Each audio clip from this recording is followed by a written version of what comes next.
Prime Minister Netanyahu is going to be subjected to massive pressure to embrace the American plan.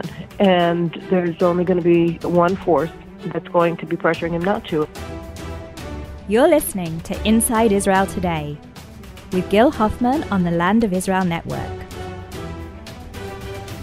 Hello and welcome to Inside Israel Today, here on the Land of Israel Network, on the landofisrael.com, broadcasting from Jerusalem as our election is getting closer.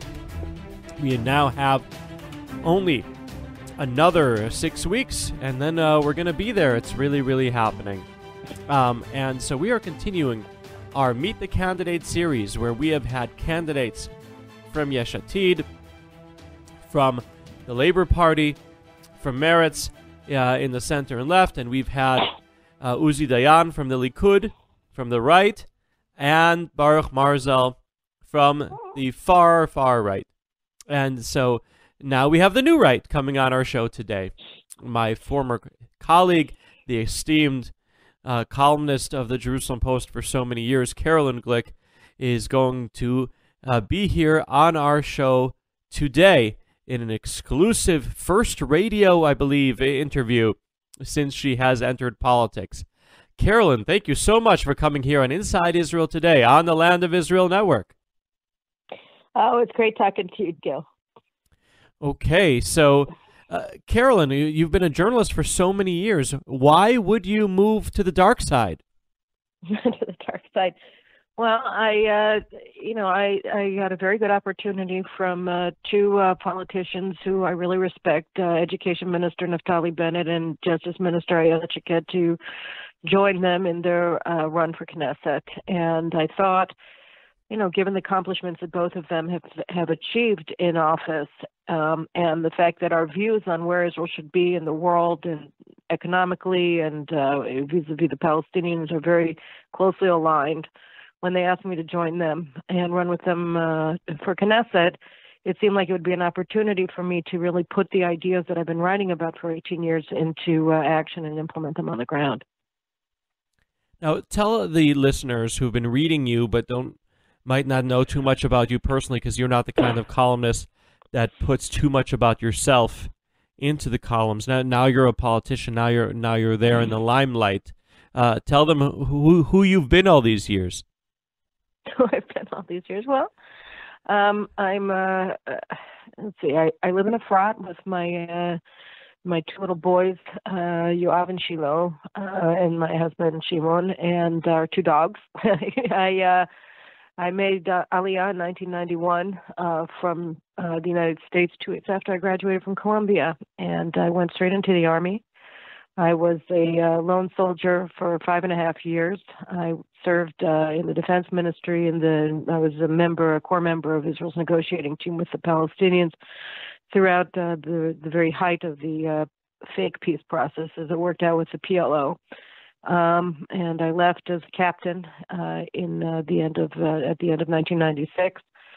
I went to work with then Prime Minister Netanyahu in his first tenure in office as his assistant foreign policy advisor. Went back to the United States, got a master's in public policy from Harvard, and came back. And I started writing in the Hebrew press first in Makori Shon in 2000, and then I joined the Jerusalem Post.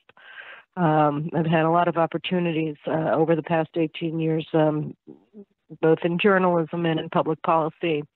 I went to Iraq with the U.S. forces when they invaded in 2003. I was the only woman in an infantry battalion of over 800 men.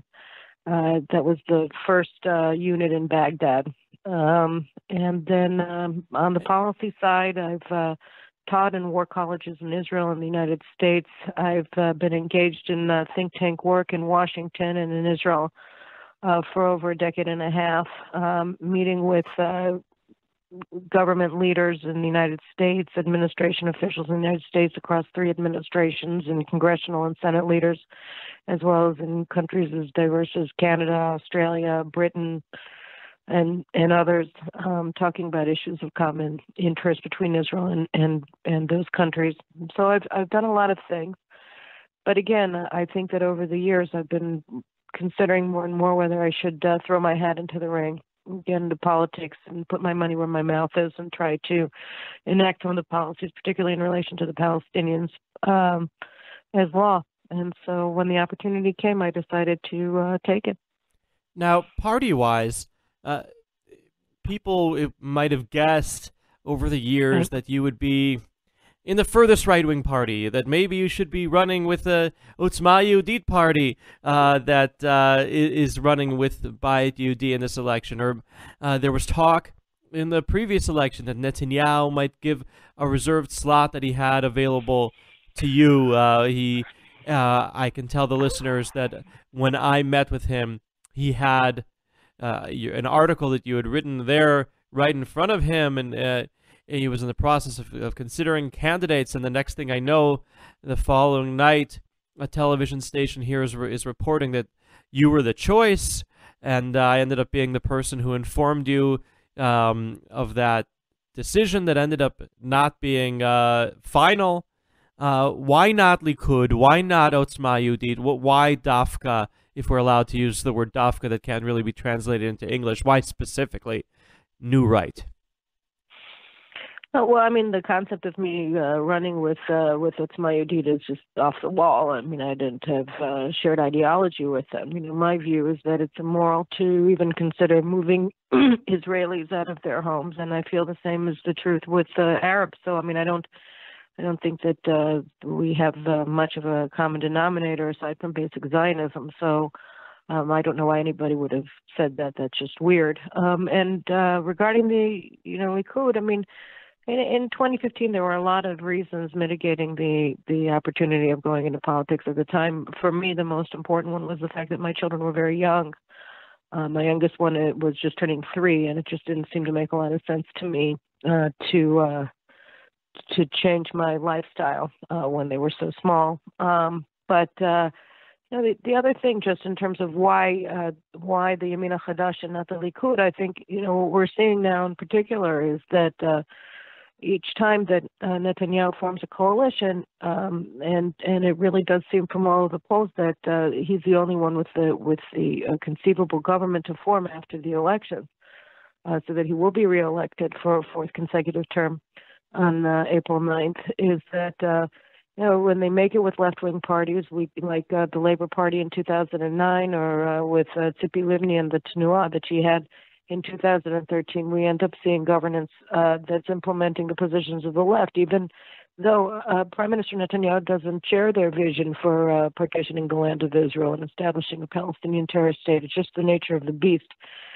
And when he makes a coalition government with the right, as he did in the past government, you see more governance from the right. You see an abandonment of the nonsense of establishing a Palestinian terrorist state, and you see the end of releasing terrorists from prison, and other very key issues.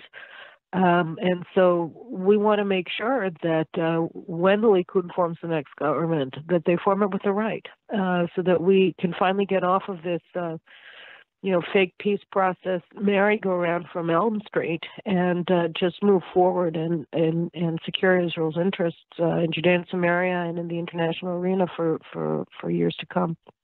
Now, we're speaking the day after Jared Kushner, the President of the United States, son-in-law and senior advisor, gave an interview in Abu Dhabi to Sky News where he revealed that the deal of the century that he's been working on now for 2 years is going to include a Palestinian state, recognized borders for Israel. That Palestinian state will have a capital in Jerusalem, apparently. And it's very hard to see how Netanyahu, who's received so much from this administration of the Iran deal being broken, the embassy here in Jerusalem, how he would be able to say no to a president of the United States who bills himself as so pro-Israel and who he has worked so closely with.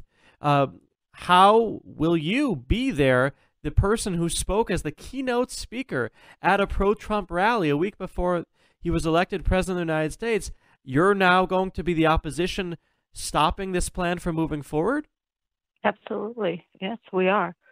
I mean, I think one of the things that we have to, first of all, I mean, we have to realize that when the Americans present their plan officially, there is Israel, and specifically Prime Minister Netanyahu, is going to be subjected to massive pressure. He's going to be subjected to pressure from the left here, from the U.S., from the EU, from the legal fraternity here, from the media, to embrace the American plan.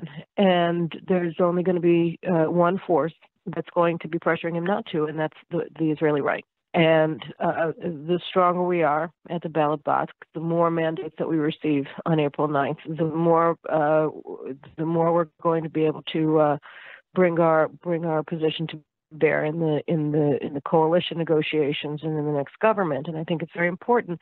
Look, I mean, President Trump didn't move the embassy to Jerusalem just because he wanted to be nice. He moved the U.S. Embassy to Jerusalem to right a historic wrong, that the United States was not recognizing Israel's capital, despite the fact that we are their most important and most loyal ally in the Middle East.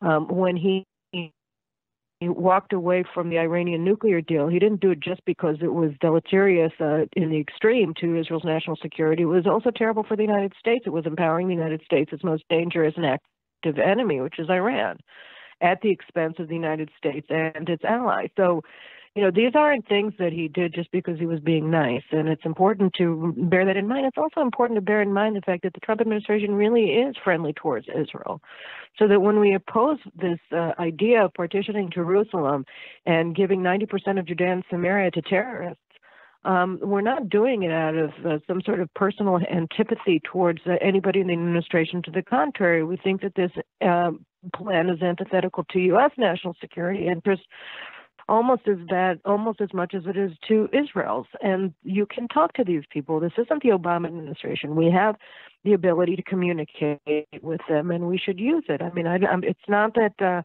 we should go into some sort of group hysteria. We should just say no and explain why and see what we can do going forward, given that this plan is a non-starter as it's being presented. Have you made any efforts to reach out to the Trump administration and be able to influence this plan before it's revealed? I mean, they knew how to find you to be the speaker at that big event that then one could argue had an impact on the American election. The event with the Old City Walls in the background was broadcast live on all the Christian evangelical television stations. It was broadcast in a loop on those stations ahead of the election. A lot of those Christian evangelicals weren't planning on voting and voted because they saw Donald Trump speaking via satellite with the Old City Walls in the background over there. That event made him kosher in the eyes of those Christian voters, and there you were, the keynote speaker. Everybody saw that speech. You were seen as the ultimate Israeli supporter of Trump by the United States. Can you be the Esther that's there at the right time to save the Jewish people, from your point of view? I hadn't realized that the rally that you're discussing had such an impact. I'm sort of bowled over, but that's fantastic if it's true, because obviously the alternative, Hillary Clinton, would have been terrible for Israel. So to the extent that I had anything to do with enabling the election of the most pro-Israel president that we've seen, it makes me happy. I think, again, that we have to be clear-minded when we broach the subject. And again, from the immediate perspective of the elections, the most important thing to do is to ensure that the right-wing bloc is as powerful as possible, which is really the aim of the Yamina Chadash in this election, because we want to ensure that Netanyahu doesn't form a coalition under duress from the U.S. and a host of other very powerful interest groups with Gantz and Lapid, and that they will just run to the American plan and say, yes, this is exactly what we want. We wanted to stick it to the settlers because we are,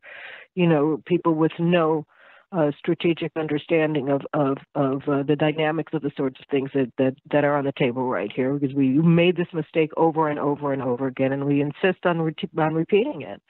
We don't want that to happen. We want to revert that. We want to have a strong right-wing Israeli government with the Likud at the helm and the Yamina Chadash as its senior coalition partner, because we believe that that's the way to both maintain good relations with the Trump administration, our friends, and also to ward off the danger that's manifested in this plan.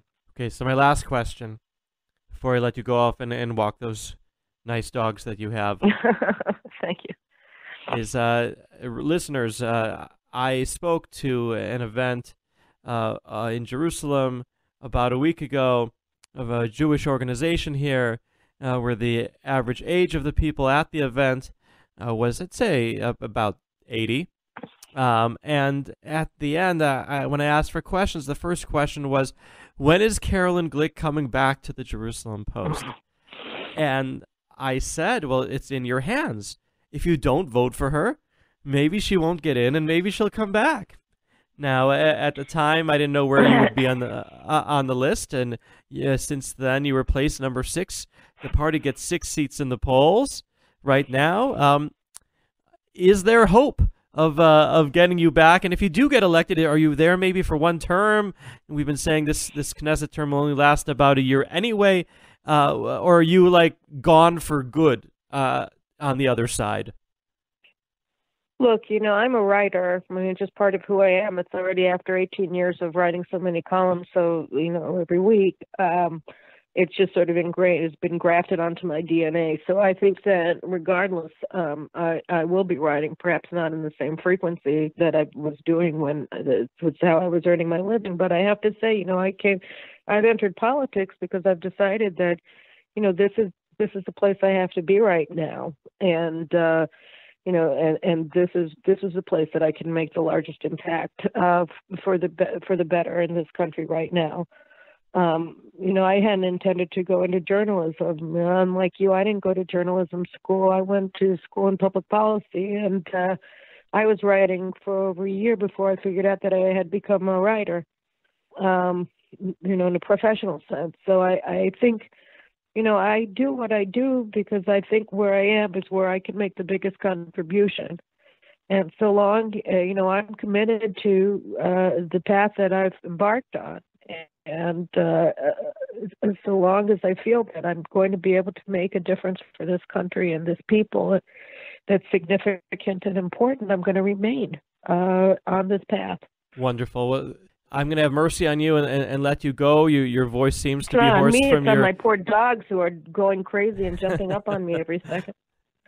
Okay. Well, we are pro-dog here on Inside Israel Today on the Land of Israel Network. Good. I'm glad to hear it.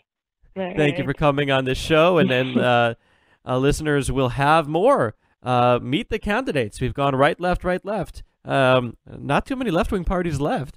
So, Caroline, thank you so much and good luck.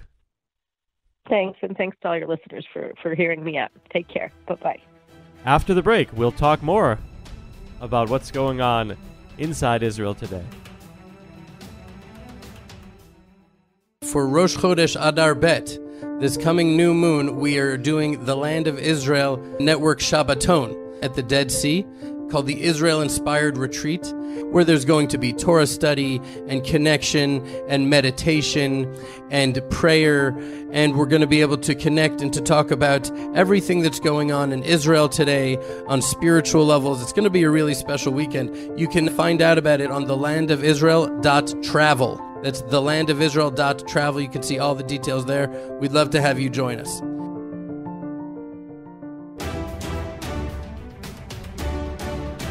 And we're back here on Inside Israel Today on the Land of Israel Network, on thelandofisrael.com, where this week I've had an interesting adventure in Israeli politics. I've gotten scoops here and there and everywhere in different kinds of places, but little did I know when I went to the synagogue on Shabbat that I would come back with a headline that would put me on the cover of Hebrew newspapers in Israel with my byline, would put me in the Washington Post and other media outlets around the world. So I did read in advance that the rabbi of the synagogue that's closest to my house was upset about a political decision that had been made. Rabbi Benny Lau is the spiritual leader of the Ramban synagogue, and he is the nephew of the former chief rabbi of Israel, the first cousin of the current chief rabbi of Israel. He is the son of a former diplomat who worked with a few prime ministers, and he is a very inspiring person. He is one of the leading voices of liberal religious Zionism in Israel. His synagogue is the first to have a female spiritual leader alongside the rabbi. And he's already announced that he's leaving his pulpit in the summer, so he's got very little to lose right now. And so on Thursday, he put a statement on Facebook that he's upset that Bayit Yehudi, the flagship religious Zionist party, decided to accept a request from the Prime Minister Netanyahu to reserve slots on its list for the far-right Otzma Yehudit, Jewish Strength Party. Now, Netanyahu made this request because he's worried that there will be too many right-wing votes that will be thrown away. We have an electoral threshold of 3.25% of the vote, which is expected to be about 150,000 votes, considering that we have 6.2 million eligible voters in Israel, and in the last election we had a 72% voter turnout. Ladies and gentlemen, please don't check my math. I'm a journalism major. Have mercy on me. And Netanyahu thought this party, Otzma Yehudit, can get 2% of the vote, maybe even 3.1% of the vote, but not 3.25. And Netanyahu pressuring the Bayit Yehudi party to reserve slots for them is not an endorsement of the views of Otzma Yehudit. But one could argue on the other side, he's getting them into the Knesset. Now, Otzma Yehudit stands for making Israel more of a Jewish state. And so they would like to see expelled Arabs who are not loyal to the state. Now, they are followers of Rabbi Meir Kahana, whose party was deemed racist by the Supreme Court back in the 1980s. It was in the Knesset. And there were those who interpreted what Rabbi Kahana said about having all Arabs be expelled. But this Otzma Yehudit party is not in favor of all Arabs being expelled, though the question of what it means to be loyal to the Jewish state isn't necessarily as clearly defined as perhaps it should be. Now, the leaders of this party do not consider themselves racist, but the conventional wisdom in Israeli society is, yes, this is a racist party. And Rabbi Lau wrote on Facebook that this is a racist party, and he criticized Netanyahu for facilitating them getting into the Knesset, assuming that Bayit Yehudi will get the 5 seats. The first candidate, Michael Ben Ari, of this party is 5th on the list. He was in the Knesset before. He's kind of mild-mannered for an extremist. The number 8 candidate on Bayit Yehudi is Itamar Ben Gvir. Itamar Ben Gvir is not mild-mannered. He is loud. He explains his positions extremely well. He is an attorney. He sues people if you misconstrue his positions, which I believe I've been pretty careful not to do myself. And if he makes it into the Knesset, that is certainly a very strong voice for views that most Israelis would consider racist, even though he himself will argue very articulately why he's not racist. Now, Netanyahu has also promised to pass what's called the Norwegian law. The Norwegian law is intended to facilitate the parliament working better by having no ministers and deputy ministers serve in the parliament. They would automatically quit, not even having to do anything. Automatically, they would not be ministers or deputies. The next people on the list would enter. And if they quit their job as minister or deputy, they can come back, and that member of Knesset would then leave the parliament. Right now, we have what's called a mini Norwegian law, where every party can, but is not required, to have one minister or deputy quit in favor of the next candidate on the list. And if that minister or deputy quits their post as minister or deputy, that member of Knesset has to leave. So right now, if Bayit Yehudi would get 4 seats in the Knesset, then when their minister or deputy quits, Michael Ben Ari would get in. Now, assuming that if they get 6 seats, they would probably have 2 ministers, then all they need is to have 6 seats. and Itamar Ben-Gvir would get in. And they're getting 5-6 seats in the polls. Now, so I said, you know what? Let's see if this rabbi says anything, because he's a rabbi who is not afraid in the past to talk politics from the pulpit. And so, sure enough, he gives a Dvar Torah on the Torah portion of the week that lasts about 20 seconds or so, and then apologizes and says, I'm now going to say something politically that I cannot avoid saying. And I was shocked at how far he went. He started comparing the ideology of Kahanism to Nazism. He said the word Nazism over and over and over again. He did not say Otzma Yehudit is a Nazi party, as he has since written on Facebook to defend himself. He did say over and over and over again that Kahanism can be compared to Nazism. He encouraged people to read the comparison between the Nuremberg laws and the policies of Kach, which have since been spread over the internet in Hebrew and in English now. And he said a vote for Bayit Yehudi is a vote for racism. It's a vote for Kahanism. Now, a few seconds before that, said Kahanism is Nazism. So the headline on the cover of the Jerusalem Post the following day was, Rabbi Lau, a vote for Bayit Yehudi is a vote for Nazism. Now, I put this online immediately after Shabbat. It was not easy to wait. You know, I love Shabbat. As someone who works 24 hours a day, 6 days a week, if it weren't for Shabbat, I would plotz. But I had to wait with this information. I told my cousin in the park. That's the extent of me being a journalist immediately after Rabbi Lau's speech. But I told people after synagogue who came up to me and said, wow, you got a nice headline there. I said, I wouldn't be a good journalist if this wasn't online within 15 minutes of when Shabbat ended. And indeed it was. And then I made sure that the other journalists in Israel would find out about this and give me credit for it. And they did. Not too long after that, it was on the radio, it was on news websites, and politicians were reacting to it, and they put it on the cover of Ma'ariv, the Hebrew sister publication of the Jerusalem Post, with my byline, which was nice to see for my parents anyway, who grew up reading Ma'ariv here in Israel, and to see their son's byline on the cover of the paper. And then since then it got picked up by media outlets around the world. And this all came from me deciding to go to a different synagogue than I normally go to on Shabbat. And since then, Ben-Gvir has filed a lawsuit against Rabbi Lau asking for 100,000 shekels in damages for slander. There have been members of the Ramban congregation who've called upon Rabbi Lau to quit. Rabbi Lau himself in his speech said, if anyone has a problem with what I said, then I will leave immediately. And we'll see what's going to end up happening with that. We'll see.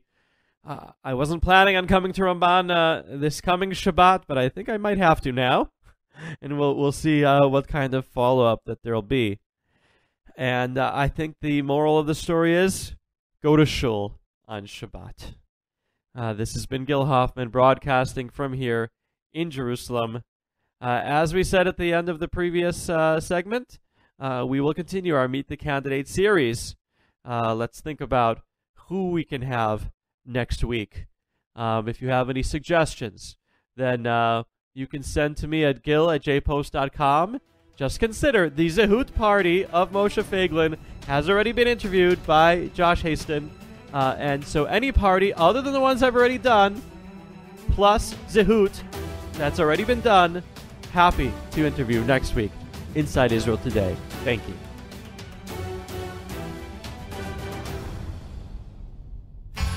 Hi, this is Eve Harrow, host of Rejuvenation on the Land of Israel Network. You can hear a new show from me every Sunday, and every day of the week, shows from another one of my very talented fellow show hosts. Reach me, Eve, at thelandofisrael.com. And keep listening, everybody. We love your feedback. The Land of Israel, coming at you every day, every week. That's the Land of Israel Network on thelandofisrael.com.